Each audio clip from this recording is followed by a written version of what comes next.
Bem-vindos à aula de hoje, eu sou o professor Rubens, você está numa aula de matemática. Hoje nós vamos falar sobre círculo ou circunferência. Bom, nós temos que entender que círculo e circunferência são coisas distintas, tá? O círculo, ele constitui toda a parte interna com todos os pontos internos e a circunferência leva em consideração apenas a linha externa que nós estamos falando. Então, quando você fala em círculo, você está falando da linha e dessa parte toda em azul. E quando você fala em circunferência, você está falando apenas da linha.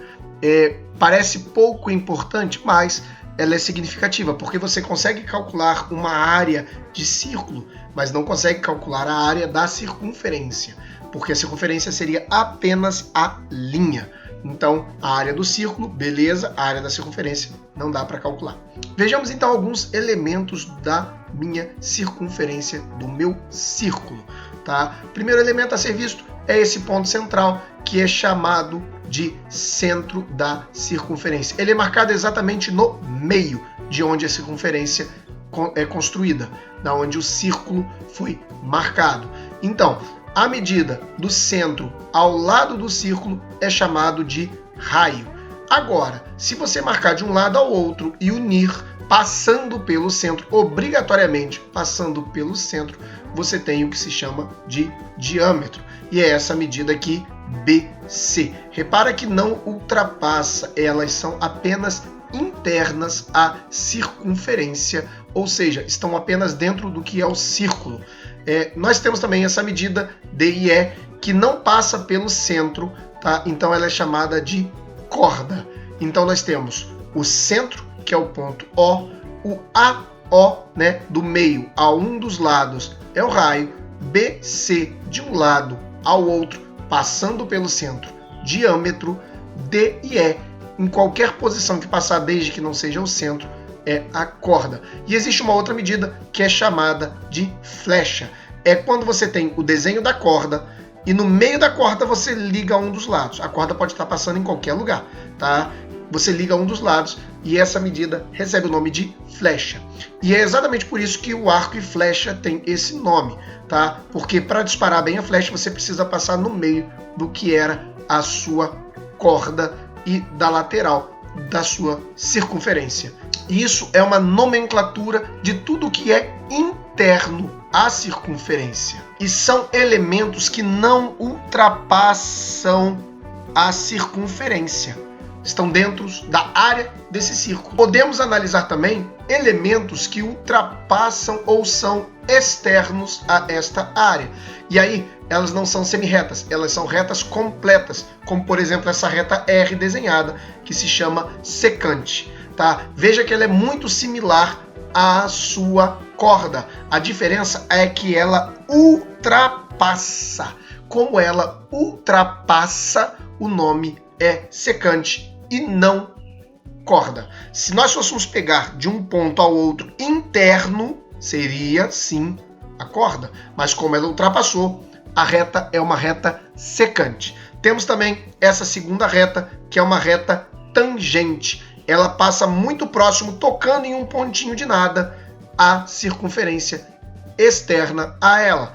E, finalmente, a reta externa é aquela que está totalmente deslocada, não tem contato nenhum e não tem inclinação. Secante e tangente são elementos que nós estudamos também na trigonometria. E a tangente que vocês estudaram na trigonometria seria exatamente essa reta que toca o seu círculo trigonométrico. Vejamos agora o que se faz, o que se espera de cálculos. Nós temos então o nosso diâmetro. Não se esqueça, de um lado ao outro, diâmetro. Nós sabemos que o diâmetro vale 2 vezes o raio. Nós podemos fazer a substituição. Diâmetro vale 30, trocando tudo de lado, nós encontramos que o raio vale 15 centímetros. Muito tranquilamente, desde que você lembre que diâmetro é 2R. Claro que você não precisa nem do cálculo. Se eu disser para você que você tem um diâmetro de 22, o raio equivale a metade, você sabe que é 11 centímetros. Se eu tivesse te dito que o raio é de 11 centímetros, o seu diâmetro seria de 22. Esse é o primeiro cálculo que nós aprendemos e a fórmula que você deve colocar. D é igual a 2R. Agora vejamos as outras fórmulas. nós vamos ter a área do círculo, e a fórmula é essa aí, π vezes r elevado ao quadrado. Bom, vamos substituir o valor do r, que é o que nós temos, e encontramos 100 π centímetros quadrados. Essa é uma resposta válida. 100 π centímetros quadrados, ela é exata, precisa, pode ser utilizada. Mas nós já vimos que π vale 3,14 aproximadamente. Substituindo, então, nós vamos ter 100, que já era o que nós tínhamos, vezes o 3,14, que é o valor aproximado de π. Vamos encontrar 314 centímetros quadrados de área, tanto essa de cima como essa de baixo. Todas duas são respostas válidas. Nas provas de múltipla escolha, você vai fazer mantendo o π e só vai botar o 3,14 caso as alternativas não estejam com o valor de π, estejam o número direto. E fique atento também, porque o enunciado pode trocar o valor de π para 3,1, para 3,141,